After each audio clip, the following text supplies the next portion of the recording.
అందరికీ నమస్కారం అండి. ఈరోజు మనం ఎం వెంకటేశ్వరరావు గారు రచించిన స్వాభిమానం అనే ఓ చక్కటి కథను విందాం. ఇక కథలోకి వెళ్దాం. వచ్చి 3 రోజులవుతున్నా అన్న శేఖర్కి గాని వదిన పద్మజకి గాని తనెందుకొచ్చింది ఒక్క మాట కూడా చెప్పలేదు అనూజ. తనకి పెళ్ళై 3 ఏళ్లయింది. భర్తతో కాకుండా ఇలా సడన్ గా ఒక్కతే రావటం ఇదే మొదటిసారి. 4వ రోజు ఇక ఆగలేక, అను, వినయ్ ఎలా ఉన్నాడు అంది పద్మజ. ఆయనకే మహారాజులా ఉన్నాడు అంది నిర్లక్ష్యంగా. రేపు ఆదివారమే కదా, వినయ్ వస్తున్నాడా? వస్తాడో రాడో నాకు తెలీదు వదినా. ఫోన్ చేసి కనుక్కోవచ్చుగా. చేశాను, లిఫ్ట్ చేయటం లేదు. బిజీగా ఉన్నాడేమో. ఇంకా అక్కడే ఉంటే వదిన ఇంకేమైనా అడుగుతుందేమోనని తలస్నానం చేసొస్తాను వదినా అని బాత్రూంకి వెళ్ళింది అనూజ. పిల్లి కళ్ళు మూసుకుంటే పగలు చీకటవుతుందా? సమస్య ఏమిటో చెప్పకుండా తనలోనే దాచుకుంటే పరిష్కారం ఎలా దొరుకుతుంది?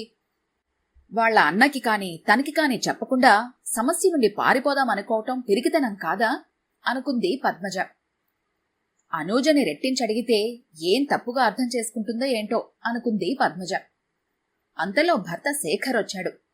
అతను ఫ్రెష్ అయ్యి వచ్చేసరికి పద్మజ ముగ్గురికి భోజనాలు పెట్టింది. పద్మజ కిచెన్ సర్దుకుంటుంటే అనూజ తన గదిలోకి వెళ్ళింది. 10 నిమిషాల తర్వాత ఛార్జింగ్ పెట్టిన సెల్ ఫోన్ కోసం హాల్లోకొచ్చింది అనూజ. ఆ సమయంలో గదిలో అన్నా వదిన మాట్లాడుకుంటున్నారు. అనూజకి మిగతా వాళ్ల మాటలు వినే అలవాటు లేదు. ఫోన్ తీసుకుని వెళ్లబోతుంటే అన్నా వదిన మాటల్లో తన పేరు వినిపించి ఒక్క క్షణం ఆగింది. అను ఏమైనా చెప్పిందా పద్దు అన్నాడు శేఖర్. మీకు చెల్లెలేగా, మీరే అడగొచ్చు. ఊరికనే 2 రోజులు అన్నయ్య ఇంట్లో ఉందామని వచ్చిందేమో అంది పద్మజ. వచ్చినందుకు నేనేం అనటం లేదు. ఎప్పుడూ గలగలా మాట్లాడే తను వచ్చిన దగ్గర్నుంచి నీతో గాని నాతో గాని సరిగ్గా మాట్లాడటం లేదన్నదే నా బాధ. అనూజ చాలా సెన్సిటివ్. అయినా తనంతటి తనే చెబుతుంది. అలా అనే 3 రోజులు ఓపిక పట్టాను. నిన్ను కనుక్కోమంటే నువ్వు అడగటం లేదు.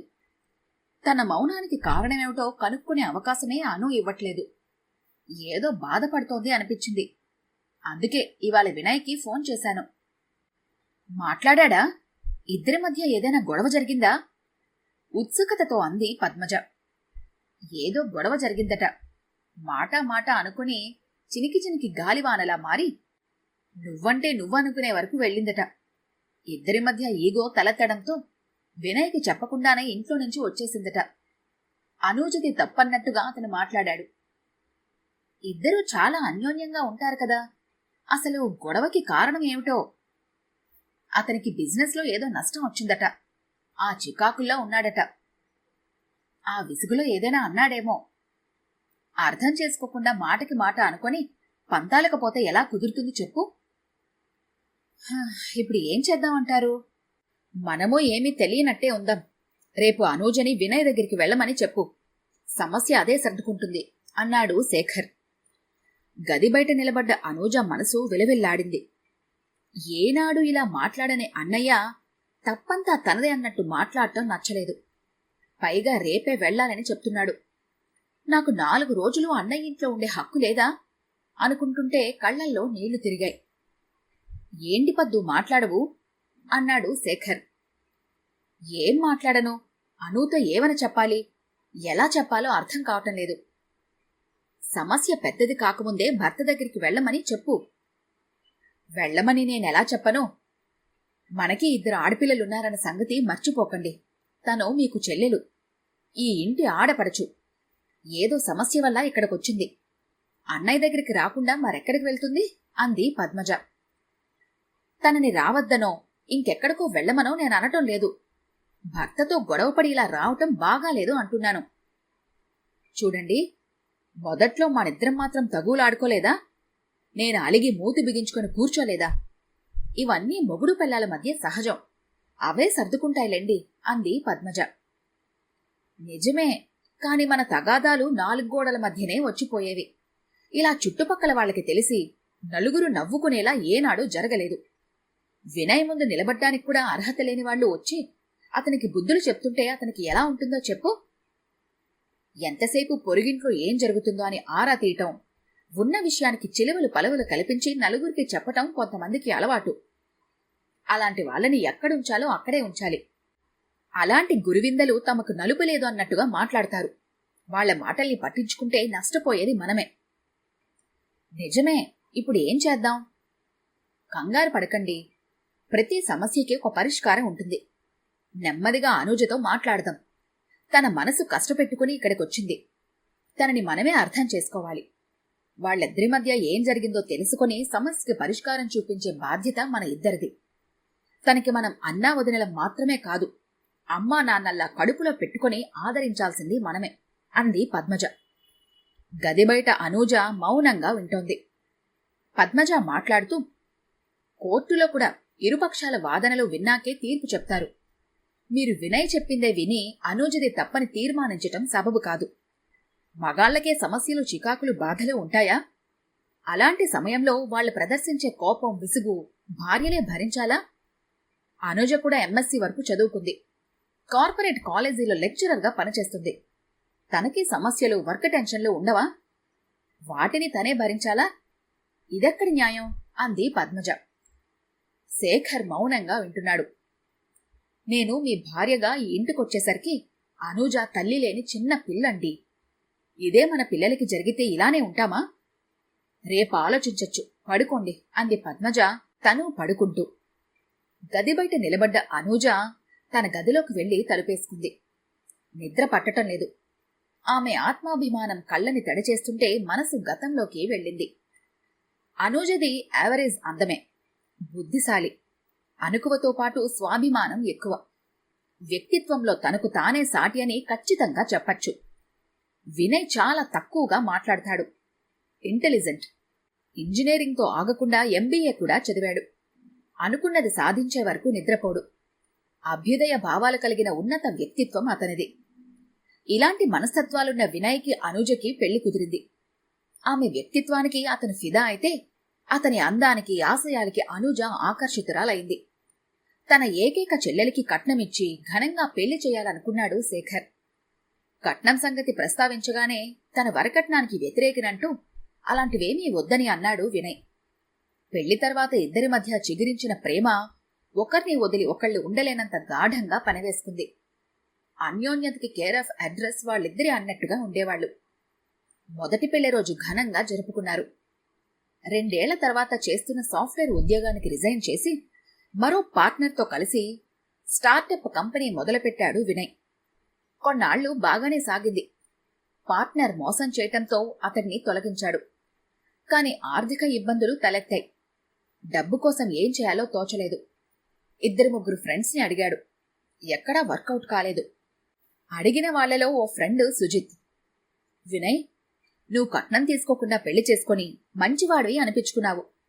వాళ్ళని నువ్వు కట్నం అడగలేదు సరే, వాళ్లంతటి వాళ్ళ ఇస్తామన్నా నువ్వు తీసుకోలేదు. దీనివల్ల నీకొరిగిందేమిటి? ఆ డబ్బుంటే నీకిప్పుడు కొంత ఉపయోగపడేది కదా. మీ బావమరిదిని ఇప్పుడు ఇవ్వమని అడుగు అని చెప్పిన మాటలతో వినయ్ ఒక్క క్షణం ఆలోచనలో పడ్డాడు. కాని శేఖర్ని కట్నంగా డబ్బడగటానికి వినయ్ సంస్కారం అంగీకరించలేదు. అయితే ఒక పని చెయ్యి, కట్నంగా కాకపోతే ప్రస్తుతానికి అడ్జస్ట్ చేయమని అడుగు. నీ బిజినెస్ పికప్ అవగానే తిరిగిస్తానని చెప్పు అన్నాడు. అదే రోజు బ్యాంకులో కట్టాల్సిన డబ్బు 2 రోజుల్లో కట్టాలని నోటీసులు రావటంతో వినయ్ చిరాగ్గా ఇంటికొచ్చాడు. ఇల్లు తాళం వేసింది. తన కొలీగ్తో బయటికి వెళ్లానని, ఓ గంటలో వస్తానని వినయ్కి ఫోన్ చేసి చెప్పింది అనూజ. వినయ్ లోపలికెళ్లి డ్రెస్ మార్చుకుని వచ్చి సోఫాలో కూర్చున్నాడు. ఆ సమయంలో మరో బ్యాంక్ మేనేజర్ కూడా ఫోన్ చేశాడు. డబ్బు కోసం బావమరిదికి ఫోన్ చేయాలనుకున్నాడు కాని మనసు అంగీకరించలేదు. అప్పుడే అజిత్ ఫోన్ చేస్తే మాట్లాడుతూ, నువ్వు చెప్పింది కరెక్టురా. పెద్ద త్యాగిలా నేను ముందు చూపు లేకుండా కట్నం వద్దని శేఖర్ దగ్గర బింకాలు పోయాను. ఇప్పుడా డబ్బుంటే ఈ సమస్యలు కొంత తీరేవి. కట్నం వద్దన్న నా అభ్యుదయ భావాలు నన్ను ఏం ఉద్ధరించాయి అంటుంటే అప్పుడే లోపలికొచ్చిన అనూజ ఆ మాటలు వింది. అనూజను చూసిన వినయ్ మాటలు ఆపేసి ఫోన్ కట్ చేశాడు. అతనికి ఎదురుగా వచ్చి కూర్చొని, ఓహో, కట్నం లేకుండా నన్ను పెళ్లి చేసుకోవటం వల్ల నీకీ రోజు కష్టాలొచ్చాయా? మరి ఇన్నాళ్ళు రోజుకొకసారైనా నువ్వు నా ప్రేమ దేవతవి, నిన్ను పెళ్లి చేసుకుంటున్న అదృష్టం, అది ఇది అని ఆకాశానికి ఎత్తేసావే. అంటే అవన్నీ అబద్ధాలేనా? బిజినెస్లో ఎవరో మోసం చేస్తే నువ్వు నష్టపోయిన దానికి నేనెలా కారణమవుతానో అర్థం కావటం లేదు. చేసుకున్న భార్య దగ్గర నిజాయితీగా లేకుండా ఎవరో ఏదో చెప్పారని బయటపడబట్టి నీ ఆదర్శాల ఆంతర్యం బట్టబయలైంది. అన్నయ్య ఇస్తానన్నప్పుడు తీసుకోకపోవటం తప్పయిందా? అందుకని ఇప్పుడు కట్నం కావాలా? అంది కోపంగా అనుజ. ఓహో, ఇప్పుడు ఎందుకనవు? ఈ పెళ్లి వల్ల లాభపడ్డది నువ్వు మీ అన్నయ్య, నష్టపోయింది నేను అన్నాడు చిరాగ్గా. మా అన్నయ్య ఇస్తానన్నప్పుడు వద్దన్నది నువ్వు. అనవసరంగా ఎవరో చెప్పిన మాటలు విని అన్నయ్య మీద ఇప్పుడు నిందలు వేయటానికి సిగ్గనిపించడం లేదా? ఆ తర్వాత ఇద్దరి మధ్య మాటలు పెరిగి అరుపులు మొదలయ్యాయి. సహనం కోల్పోయిన వినయ్ ఆమె పైకి చెయ్యెత్తాడు. ఇంతలో అరుపులు విని పక్క ఫ్లాట్ వాళ్ళు వచ్చారు. ఆత్మాభిమానం దెబ్బతిన్న అనూజ సైలెంట్ అయిపోయి గదిలోకి వెళ్ళింది. పెళ్లైన తర్వాత ఏనాడు ఎడబాటు ఎరగని ఇద్దరూ ఆ రాత్రి చెరవ గదిలో పడుకున్నారు. మర్నాడు ఉదయం వినయ్ నిద్రలేవకముందే బయలుదేరి అన్నయ్య ఇంటికొచ్చేసింది అనూజ. గతం నుండి వర్తమానంలోకి వచ్చిన అనూజ ఆలోచనలకి ఫుల్ స్టాప్ పెట్టి నిద్రను ఆహ్వానించింది.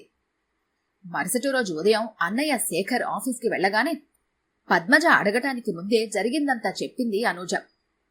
అంతా విన్నాక, నీ పరిస్థితి నాకు అర్థమైందను. భార్యాభర్తలిద్దరూ నువ్వా నేనా అనుకుంటూ గొడవ పడితే సమస్య పెద్దదవుతుందే తప్ప పరిష్కారం దొరకదు. ఒక చెయ్యి లేచినప్పుడు మరో చెయ్యి వెనక్కి తగ్గితేనే శబ్దం రాదు. అలా కాక రెండు చేతులు ఒకేసారి తలపడితే శబ్దం ఊరంతా వినిపిస్తుంది. ఒకటి అర్థం చేసుకోను, ఆడవాళ్ల కంటే మగవాళ్ళకి సహనం తక్కువ. అయినదానికి కానిదానికి ఆవేశపడతారు, కోపం విసుగు ప్రదర్శిస్తారు. మనం అలా కాదు, సహనం శాంతం ఎక్కువ. అందుకే స్త్రీలని భూమాతలతో పోలుస్తారు. మగవాళ్ల కోపం తగ్గాక నిదానంగా వాళ్లకు అర్థమయ్యేలా వివరించి చెప్పాలి అంది పద్మజ. అదేం న్యాయం వదినా? జరిగిన దాంట్లో నా తప్పే ఉంది. భార్యాభర్తలు న్యాయాన్యాయాలు తర్కించుకుంటూ ఒకరిలో ఒకరు తప్పొప్పులు ఎంచుకుపోతుంటే గౌరవం పక్కకు తప్పుకొని ఘర్షణలు పెరుగుతాయి. ఒక్కసారి ఆలోచించు. చిన్నప్పుడు మనం ఎన్ని తప్పులు చేసినా వాటిని నాన్న వరకు పోనివ్వకుండా మనం చేసేది ఓపిగ్గా విని తప్పొప్పులు తెలియచెప్పి సరిదిద్దేది అమ్మ. అలాగే మన ఇంటి సమస్యల్ని మనమే పరిష్కరించుకోవాలి. ఆవేశం తగ్గాక సహనంతో అనునయంగా చెప్తే ఏ భర్తైనా తప్పకుండా వింటాడు. పద్మజ మాటలు అనూజను మరింత ఆలోచింపచేశాయి. చూడు, వినయ్కి మీ అన్నయ్య కట్నం గురించి ఎన్నిసార్లు చెప్పినా ఒక్కసారి కూడా అతను అంగీకరించలేదు. నాకు కట్నం కంటే అనూజే ముఖ్యమని నిన్ను పెళ్లి చేసుకున్నాడు. ఎప్పుడూ లేని విధంగా ఇప్పుడిలా మాట్లాడాడంటే అతన్ని ఎవరో రెచ్చగొట్టి ఉంటారు, లేదా సమస్యలు అలా మాట్లాడించి ఉంటాయి.